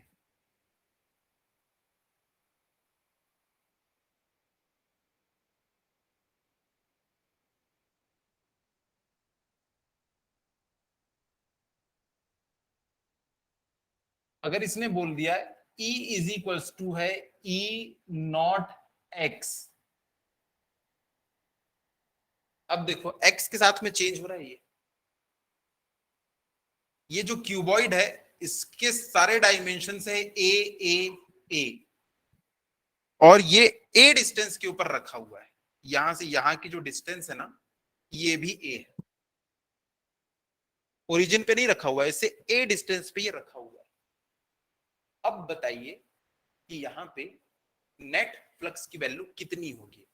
फिर से वही करना है, 5 1 5 2 5 3 5 4 5 5 6 तक के निकालना है। उसमें से 4 तो जीरो ही आएंगे। क्यों? क्योंकि इलेक्ट्रिक फील्ड की डायरेक्शन क्या है, ये वाली है, ये डायरेक्शन बता रहा है आई, तो डायरेक्शन तो यही है। तो बाकी के जो 4 फेस है, ये वाला, इसके पीछे, नीचे और ऊपर वाला, इससे तो 90 डिग्री है। सिर्फ ये और ये वाला आपको कंसीडर करना है। तो बताइए इसमें नेट फ्लक्स की वैल्यू कितनी होगी। सॉल्व करके देखिए। Phi 1 is equals to E A cos theta होता है। ए तो भैया सबका सेम ही होगा, ए इंटू ए। हाँ, ई की वैल्यू बस चेंज हो जाएगी। ई की वैल्यू कितनी होती है, E naught into X. E naught, देखो ये वाला फेस कितनी दूरी पे है, ए की दूरी पे, तो एक्स ये क्या क्या रख लोगे, ए। उसके बाद आपको ये वाले फेस के लिए निकालना है, ये वाला फेस ओरिजिन से कितनी दूरी पे है, 2 है। एक्स की जगह पे 2 रखो तो वहां पे ई की वैल्यू मिल गई, खत्म। फटाफट सॉल्व करो इसको।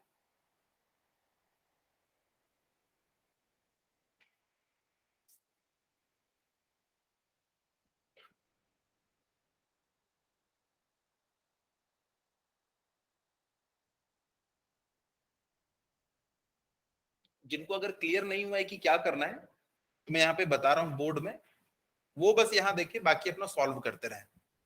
तो देखिए इस बार फिर से टोटल 6 फेसेस हैं। 6 फेसेस के लिए मुझको फाई की वैल्यू निकालना है। इसको मैं फिर से 1 कंसीडर किया और इसको 2। ये जो सामने वाला फेस है इसको मैंने 3 कंसीडर किया, पीछे वाले फेस को मैंने 4 कंसीडर किया। ऊपर वाला फेस है 5 और नीचे वाला जो फेस है वो है 6। अब देखिए 6 के 6 फेस है, किसी भी फेस से कितना फ्लक्स गुजरता है, तो वो होता है ई ए कॉस थीटा। ये हमको पता होना चाहिए, ई ए कॉस थीटा। ए तो देखो सबके लिए सेम होगा क्योंकि ये क्यूबॉइड है, इसका सारा डायमेंशन ए है, तो इसका एरिया भी ए स्क्वायर स्मॉल ए इंटू स्मॉल ए स्क्वायर। इसका एरिया भी वही, इसका एरिया भी वही, इसका एरिया भी वही। ई की वैल्यू जो है वो चेंज हो जाएगी। आप जो भी फेस रख रहे हैं उसके लिए एक्स की वैल्यू रखना। तो सबसे पहले देखते हैं किस किस पे जीरो है, सबसे पहले वो ढूंढेंगे। देखिए जो नीचे वाला जो फेस है और ऊपर वाला जो फेस है, यहाँ पे ये क्यूबॉइड हमारा रखा हुआ है। जो ऊपर वाला फेस है उसका जो एरिया वेक्टर होगा वो हमेशा क्या होता है, परपेंडिकुलर टू द सरफेस। तो ये हो जाएगा हमारा एरिया वेक्टर, और ये है इलेक्ट्रिक फील्ड की डायरेक्शन। तो देखिए अगर ये ऐसा है और ये नीचे वाला इलेक्ट्रिक फील्ड डायरेक्शन ये है, इसका मतलब क्या है, ये दोनों परपेंडिकुलर है। और अगर ये परपेंडिकुलर है 90 डिग्री, cos 90 जीरो होता है। तो ऊपर वाली सरफेस के लिए फाई की वैल्यू जीरो आने वाली है, तो इसको मैं कंसीडर नहीं करूंगा।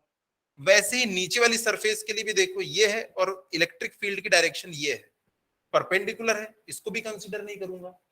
वैसे ही ये वाला जो फेस है, इस एरिया पे देखो परपेंडिकुलर ये है एरिया वेक्टर, और इलेक्ट्रिक फील्ड की डायरेक्शन ये है, ये भी परपेंडिकुलर। तो ये वाला फेस हो चाहे ये वाला पीछे वाला फेस, इसमें भी देखो परपेंडिकुलर है ऐसा, और इलेक्ट्रिक फील्ड की डायरेक्शन ये। तो यहां पे मुझे 3 4 5 और 6 ये फेसेस को कंसीडर ही नहीं करना है, इस पे थीटा की वैल्यू क्योंकि 90 डिग्री आ रही है। बस मुझे फाई 1 निकालना है और फाई 2 निकालना है। इसकी वैल्यू होगी ई ए कॉस थीटा, इसकी भी वैल्यू क्या होगी, ई ए कॉस थीटा। लेकिन ई जो है वो कांस्टेंट नहीं है, वो एक्स के साथ में चेंज हो रहा है।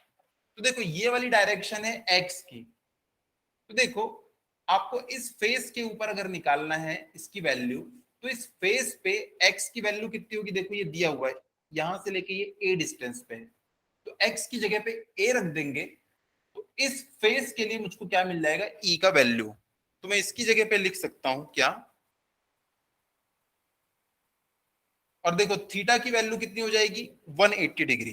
तो यहां पे मैंने लिख दिया ई नॉट, एक्स की जगह पे मैंने लिख दिया ए, एरिया कितना होगा उस फेस का, ए स्क्वायर कॉस 180 डिग्री। 180 डिग्री इसलिए क्योंकि जब ये बॉडी ऐसे रखी है तो ये वाला फेस हमारा नंबर 1 फेस है, इसमें एरिया वेक्टर इस डायरेक्शन में होगा, लेकिन इलेक्ट्रिक फील्ड की डायरेक्शन हमने ये ली है, तो दोनों अपोजिट है तो हमने लिया है 180 डिग्री। लेकिन ये वाली फेस में देखो, ये होगा एरिया वेक्टर उस डायरेक्शन में और इलेक्ट्रिक फील्ड की डायरेक्शन भी वही है, यानी 0 डिग्री। तो यहां पे मैं लिख दूंगा क्या इसकी जगह पे, पहले तो लिख देता हूं cos 0 डिग्री, उसके बाद ये हो जाएगा ई नॉट। अब देखिए एक्स की वैल्यू हमको रखना है, तो ये वाला जो फेज है ओरिजिन से देखिए कितना डिस्टेंस पे है, ये भी ए और ये भी ए, तो इसकी जगह पे हम लिखेंगे 2a, एरिया तो वही है ए स्क्वायर। इसको सॉल्व करने पे हमको मिल जाएगा 5 1 इज इक्वल्स टू, पहले तो माइनस सामने क्योंकि कॉस से 180 माइनस होता है, ई नॉट ए क्यूब, और 5 2 की वैल्यू हमको मिल जाएगी, ये 2 सामने आ जाएगा, ई नॉट ए क्यूब। क्या इतने सबका आया? तो नेट फ्लक्स की वैल्यू कितनी आ जाएगी? हाँ, जब आप नेट फ्लक्स निकालेंगे नेट, तब ये हो जाएगा 5 1 प्लस 5 2 अप टू 5 6। तो 5 1 अभी अभी हमारा आया है ई नॉट ए क्यूब, और ये आया है 2 ई नॉट ए क्यूब, प्लस बाकी सारे जीरो हैं, तो यहां से हम इसको लिख सकते हैं E naught A cube net flux.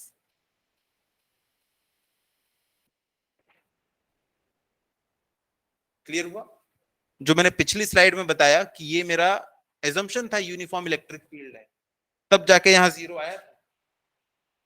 तो आप जब भी ऐसा देखो कि ऐसा कोई क्यूबॉइड दिख रहा है तो सीधे आंख बंद करके हमको जीरो नहीं लगाना है, हमको पहले देखना है कि जो इलेक्ट्रिक फील्ड है वो कांस्टेंट है। ये देखो E is equal to E naught, X पे डिपेंड ही नहीं कर रही है, लेकिन यहाँ पे एक्स पे डिपेंड कर रही है। इतना समझ में आया? एनसीईआरटी बुक रखें सबके पास है, निकाल लो बुक को।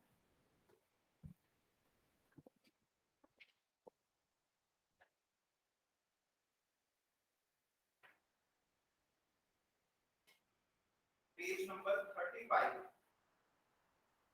आपका बुक, आपका और पेज नंबर 35,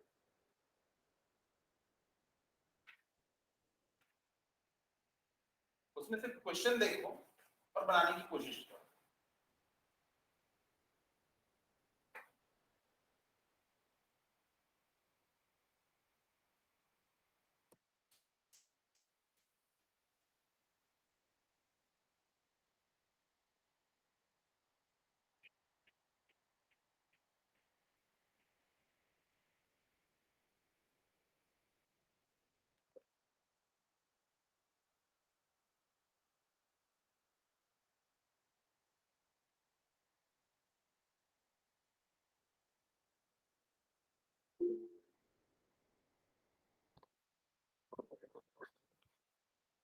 देखो मैं क्वेश्चन पढ़ रहा हूं, the electric field components are E X is equal to A X की पावर में 1/2, E Y E Z zero है। मतलब हमने जो पिछला केस पढ़ा था ना, मैंने आई कैप लिख दिया था, इसका मतलब सिर्फ एक्स डायरेक्शन में, तो ये भी देखो एक्स डायरेक्शन में ही है। पिछली बार मैंने लिख दिया था ई नॉट एक्स, अब इसने एक्स की पावर में 1/2 लिख दिया है, ठीक है कोई दिक्कत नहीं। E X is equal to alpha है, अल्फा, और अल्फा की इसने वैल्यू दे रखा है लास्ट लाइन में 0.1। तो देखो किसी भी पोजीशन के ऊपर आप ई की वैल्यू निकाल सकते हो। अल्फा आपको दे रखा है, एक्स की वैल्यू पुट करते जाओगे, आंसर लेके आते जाओगे। सॉरी, अल्फा की वैल्यू 800 दिया हुआ है, नीचे जो दिया हुआ है वो है ए, यानी कि सारी साइड्स का डायमेंशन, ताकि आप एरिया निकाल सको। पिछली बार हमने डायरेक्ट ए स्क्वायर लिख दिया था, इस बार आपको 0.1 का स्क्वायर लिखना पड़ेगा। तो देखो कितना इजी क्वेश्चन है, इसको फट से बनाइए, खत्म कीजिए इसको। उसका सॉल्यूशन मत देखना, सीधे आंसर निकालने की कोशिश करो। सॉल्यूशन देखोगे तो कंफ्यूज होगे, सॉल्व करने के बाद फिर देखना तो आपको ज्यादा अच्छे से समझ में आएगा।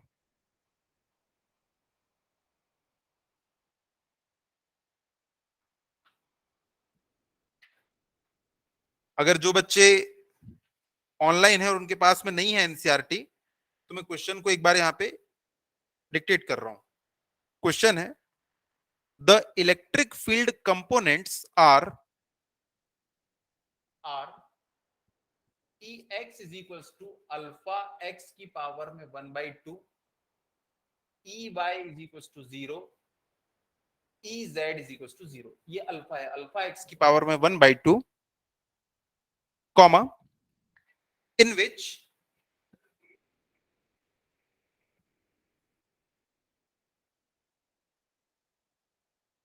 हाँ हाँ हाँ, एक्स की वैल्यू, हाँ वो ए ही होगी इसमें, ए, डेफिनेटली ए। देखो जो सॉल्यूशन उसने इसमें मेंशन करना भूल गया है, लेकिन देखो सॉल्यूशन जो लिखा है ना, उसमें देखो जहां ई एल लिखा है उसके नीचे लिखा हुआ है X is equals to A at the left face, solution वाले पार्ट में देखो सॉल्यूशन उसके नीचे लिखा हुआ है ए, उसमें देखो X is equals to A at the left face. हाँ तो मैं क्वेश्चन बोल रहा था, E X is equals to this, comma E Y is equals to this, E Z is equals to this, in which alpha is equals to 800 newton per coulomb, newton per coulomb metre की power में 1/2।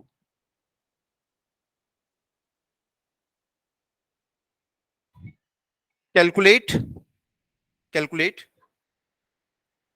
Calculate A, 2 point calculate करना है। A, flux through the cube,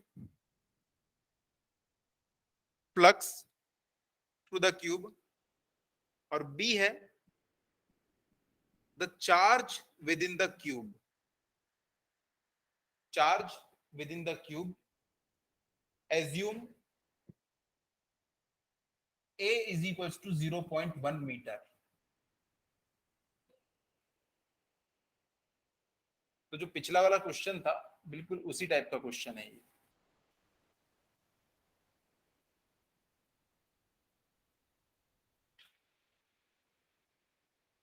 देखो यहां से यहां तक की डिस्टेंस ए है, ये भी ए है, ये भी ए है, ये भी ए है।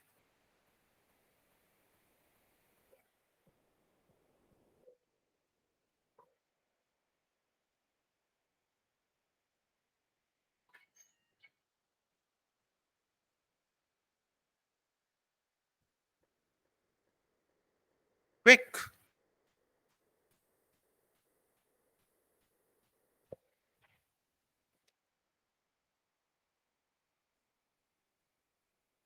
फाइव वन, देखो फाई का फॉर्मूला होता है ई ए कॉस थीटा, एरिया का तो हमको टेंशन नहीं है, ए स्क्वायर होता है 0.1 स्क्वायर, कॉस थीटा में भी हमको प्रॉब्लम नहीं है, हमको पता है ना कि इसके लिए कितना होता है 180 और इसके लिए कितना होता है 0, बाकी किसी का टेंशन ही नहीं है हमको। तो यहाँ पे मैं डायरेक्ट पहले माइनस साइन लगा दूं क्योंकि 180 डिग्री है ये। उसके बाद देखो ई ए, ई की वैल्यू कितनी दी हुई है आपको, ये अल्फा एक्स की पावर में 1/2, अल्फा की वैल्यू दी हुई है आपको 800 इंटू एक्स की पावर में 1/2। एक्स क्या होता है, इससे इस फेस की डिस्टेंस, तो इससे इस फेस की डिस्टेंस कितनी है, ए के बराबर है ना। तो यहाँ पे देखो ये हो जाएगा ए की पावर में 1/2 इंटू एरिया, एरिया होता है ए स्क्वायर, बस ए की जगह पे 0.1 रखोगे ना तो आंसर आ जाएगा। मैं अभी नहीं रख रहा हूं, बाद में प्लस माइनस करने पे कुछ कटेगा ना तो आखिरी में रखूंगा। पाई 2 ये हो जाएगा ई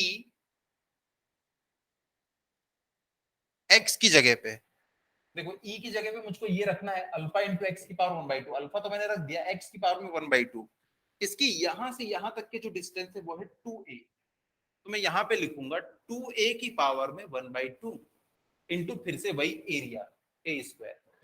क्योंकि इसमें cos 0 डिग्री है इसलिए यहां पे मैंने प्लस साइन लिया है।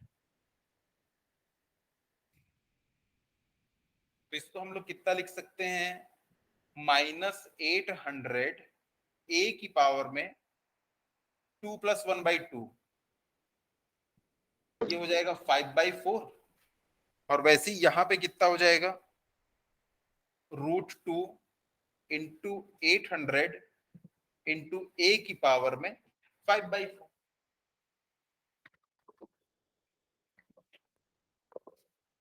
ठीक है, तो इसको आप लोग सॉल्व कर लो, आंसर तो उसमें दिया हुआ है।